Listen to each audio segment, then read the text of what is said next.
आर्हत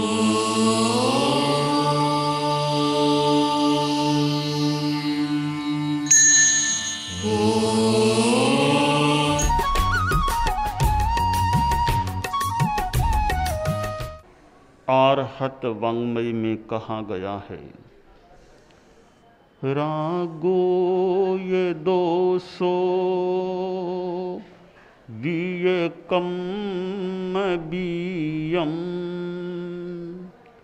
कम्मं च मोह पभवं वयन्ति कम्मं च जायी मरणस्य मूलं दुःखं च जायी मरणं वयन्ति।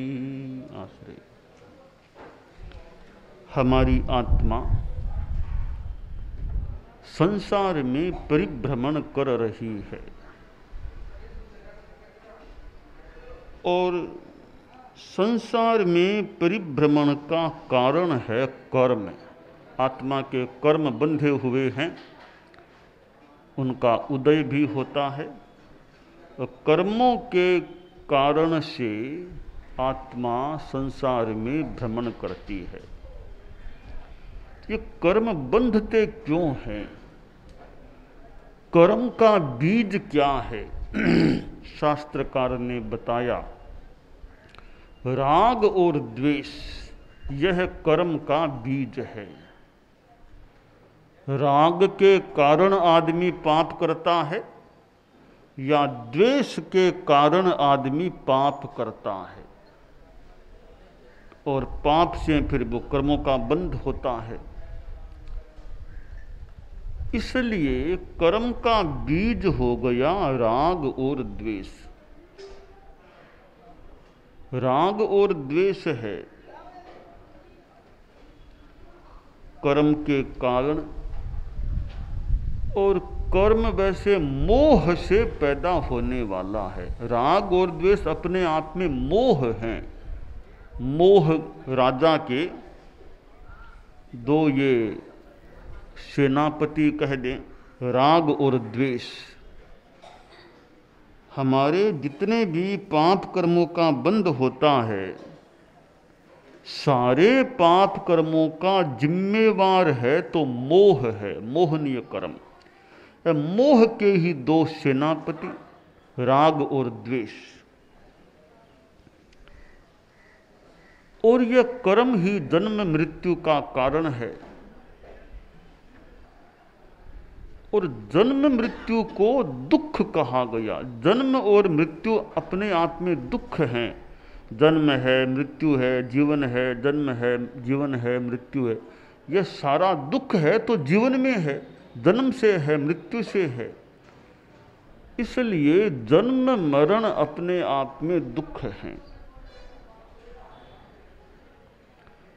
एक शब्द में मोह कह दें अथवा एक शब्द में कसाय कह दें, दो शब्दों में राग और द्वेष कह दें और चार शब्दों में क्रोध, मान, माया, लोभ। तीनों एक ही बात है। मोह कह दो अथवा कसाय, राग द्वेष, क्रोध, मान, माया, लोभ, सब एक ही चीजें हैं।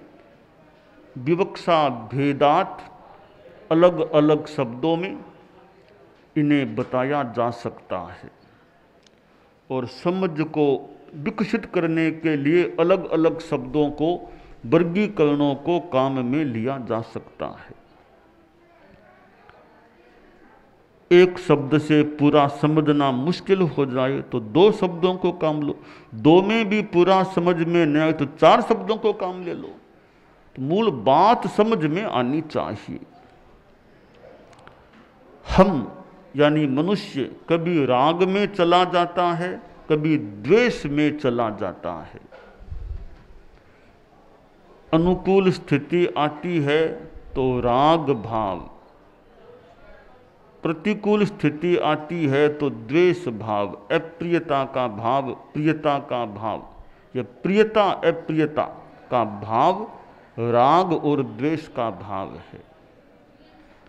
भगवान महावीर राग द्वेष मुक्त हो गए थे। कितना तो उन्होंने कष्ट सहा होगा, और भगवान महावीर को समझने के लिए या आगम की कुछ बातों को समझने के लिए, साक्षात करने के लिए बिहार प्रांत की यात्रा की जाती है इस एरिया की, तो कुछ मानो भगवान महावीर के समय का स्थूल रूप में साक्षात्कार हो सकता है।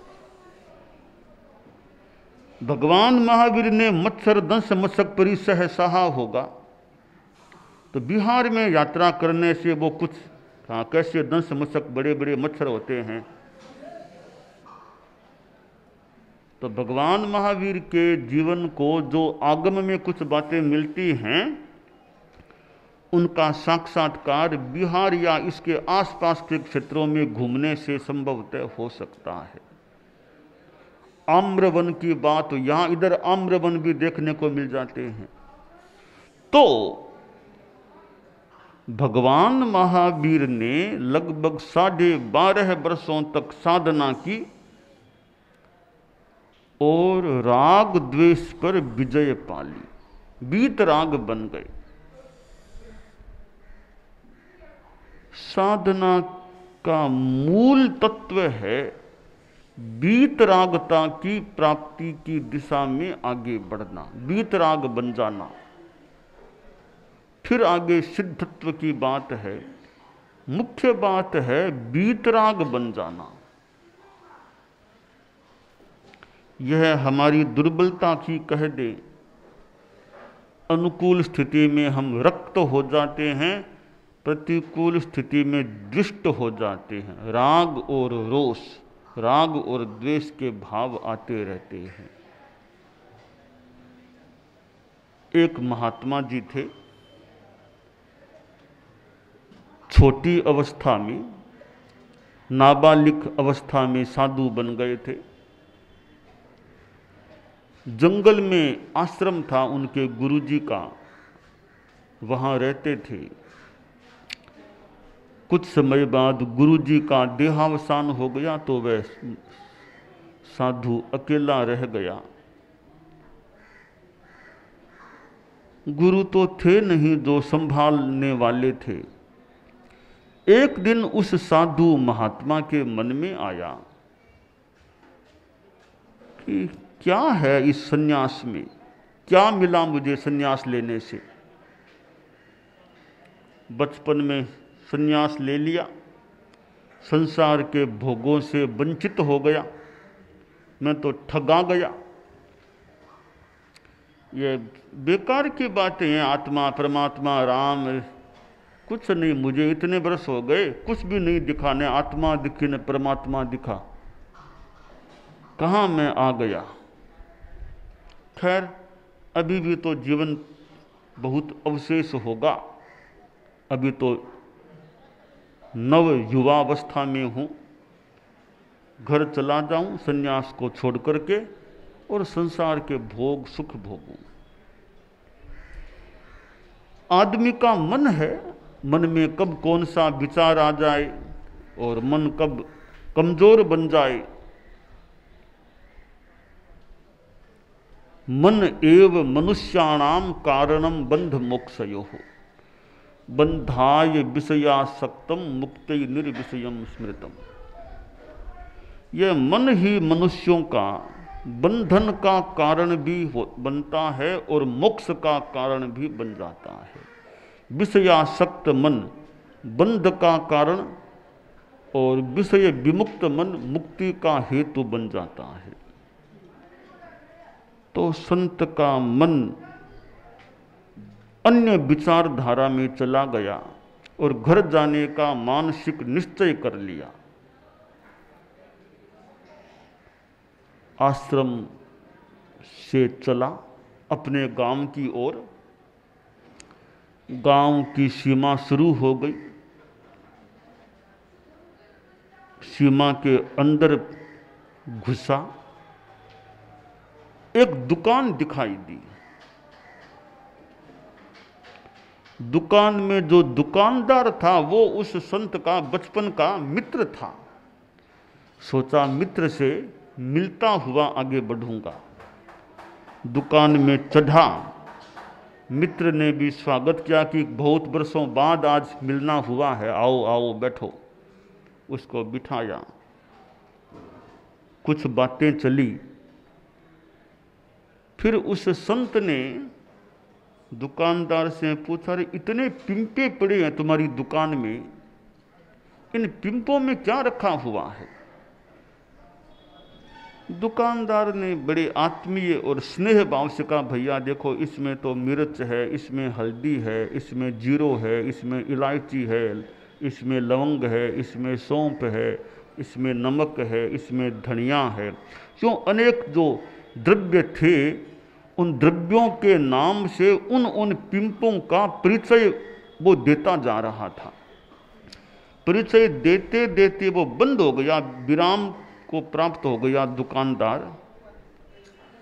तब इस संत ने पूछा, रे 2 पिंपे और वो आगे पड़े है ना, उनके बारे में तुमने कुछ नहीं बताया, उनमें क्या रखा हुआ है? तब दुकानदार बोला, उनमें तो राम राम है। अरे राम राम भी किसी चीज का नाम होता है क्या? कहा नहीं, चीज का नाम नहीं, तुम जानते नहीं हमारी भाषा, तुम तो जल्दी साधु बन गए, हमारी भाषा को जानते नहीं हो। राम राम इसका क्या मतलब हुआ? कोई चीज खाली होती है ना, बर्तन, तो कहते हैं इसमें राम राम, यानी खाली कुछ नहीं है इसमें। तो राम राम कोई चीज का नाम नहीं, खाली है, खालीपन को बताने के लिए उसमें तो राम राम है, यानी वो खाली है। अच्छा। दुकानदार बोला, देखो हमारी भाषा दुकान को बंद करना नहीं कहते, दुकान को मंगल कर दिया, दुकान को बढ़ा दिया, ऐसा बोलते हैं। बंद करना हम नहीं बोलते हैं, ये हमारी भाषा है। अब संत थोड़ा गहरे सोच में चला गया कि देखो, जिन पिंपों में कुछ था उनके लिए राम राम नहीं कहा, जो खाली थे उनके लिए कहा कि उनमें राम राम है। मानो अनुप्रेक्षा में चला गया संत कि राम कहाँ है? जो खाली है वहाँ राम है, भरे हुए में राम नहीं। भरे हुए में तो इलायची है, एक धनिया है, एक सौंफ है, वो है, राम नहीं है। खाली में राम राम होता है। तो मैं अभी तक खाली बना या नहीं? मेरे में राग, द्वेष, गुस्सा, अहंकार, माया, लोभ, ये कितनी चीजें भरी हुई हैं, तब राम मुझे कैसे मिलेगा, राम कैसे दिखेगा? तो मैंने संन्यास तो लिया, पर साधना पूरी ठीक तरह नहीं की। वापिस जाकर साधना अच्छी करूं, खाली बनूं, तो राम मिलेगा, परमात्मा मिलेगा, आत्मा का साक्षात्कार होगा। वह संत घर तो नहीं गया, वापिस जंगल की ओर चला, उसी आश्रम में आया। अब आश्रम में साधना करने लगा। एकांत वातावरण, पेड़ पौधे, हरियाली पास में, पानी की नदी भी पास में, आश्रम के पास में नदी भी बहती थी। यह प्राकृतिक सौंदर्य, हरियाली, पहाड़, पानी, नेपाल में भी कोई जाकर के देखे, उस घाटियों की यात्रा करे, और पैदल कोई यात्रा करे, तो पहाड़ भी और हरियाली भी और वो झरने का बहता हुआ पानी भी, ऐसे दृश्य सामने आ सकते हैं। खैर, यह तो फिर भी बाह्य दृश्य है। राग द्वेष मुक्ति की साधना अच्छी हो जाए तो आदमी भीतर के जगत में रमण कर सकता है। संत ने साधना की, राग द्वेष मुक्ति की, ध्यान, अनुप्रेक्षा, स्वाध्याय में लगा, और एक समय आया वह भीतर की गहराई में बैठने लगा। तो राग और द्वेष ये दो बाधक तत्व हैं शांति में भी मोक्ष में भी। संस्कृत में कहा गया, रागद्वेषादि कल्लोलई रलोलम यन मनोजलम स पश्यत्यात्मनस्तत्वम तत्तत्वम नेतरो जने। राग द्वेष आदि तरंगों से जिस आदमी का मन तरंगित नहीं होता है, वह आदमी आत्मा के तत्व का दर्शन कर सकता है। उस तत्व को इतर आदमी, राग द्वेष वाला आदमी साक्षात नहीं कर सकता। तो हमारे मन में तरंगें उठती हैं, इसका मतलब मन चंचल है। हम प्रभु का स्मरण करें और हमारा मन भी उसमें लगा रहे। मन चंचल है और मलिन है, ओ है ढीठ धुतारो, मन चंचल है और मलिन है, ओ है ढीठ धुतारो। सब कुछ है तब ही तो तेड़ू, सब कुछ है तब ही तो तेड़ू। सकरुण दृष्टि निहारो, प्रभु म्हारे मन मंदिर में पधारो। मारो स्वांग नाथ शिकारो, प्रभु म्हारे मन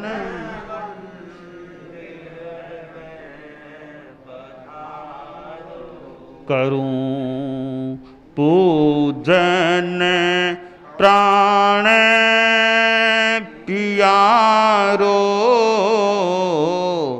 प्रभु म्हारे मन मंदिर में पधार। इस मन मंदिर में प्रभु की मूर्त विराजमान हो जाती है, तो फिर राग द्वेष की ताकत नहीं, वो भीतर में अपना डेरा जमा ले, बस रखवाला प्रभु बन जाए। प्रभु को देखेगा दूर से ही राग द्वेष बस दूर से ही मानो भाग जाएगा, अंदर नहीं आ पाएगा।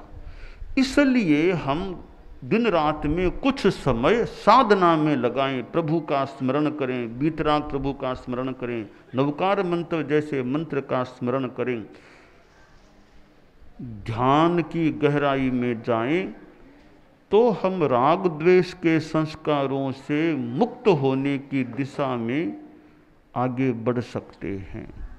परम पूज्य गुरुदेव तुलसी अनुव्रत की बात फरमाते थे। परम पूज्य आचार्य महाप्रज्ञ जी प्रेक्षा ध्यान कराते थे। अनुव्रत हो प्रेक्षा ध्यान हो, दोनों के साथ राग द्वेष मुक्ति का सिद्धांत जुड़ा हुआ है। अनुव्रत भी तब पाला जा सकेगा जब राग द्वेष कुछ कमजोर पड़ेंगे। प्रेक्षा ध्यान की साधना सम्यक्तया हो तो उससे भी राग द्वेष कमजोर पड़ सकते हैं। तो भगवान महावीर जैसे महापुरुष जिन्होंने राग द्वेष मुक्ति की साधना की, अकेले चल पड़े थे, यानी अकेले साधना कितने की। गोसालक जी का योग भी मिला था, कुछ समय गोसालक जी का भी साहचर्य रहा, पर साहचर्य स्थायित्व को प्राप्त नहीं हो सका। और छद्मस्थ काल में गोसालक को साथ रखना भी विशेष बात मानी जा सकती है, परंतु फिर भी साथ में रखा गया। भगवती सूत्र में गोसालक का प्रकरण या उनके बारे में बताया गया है, वह 15वां शतक।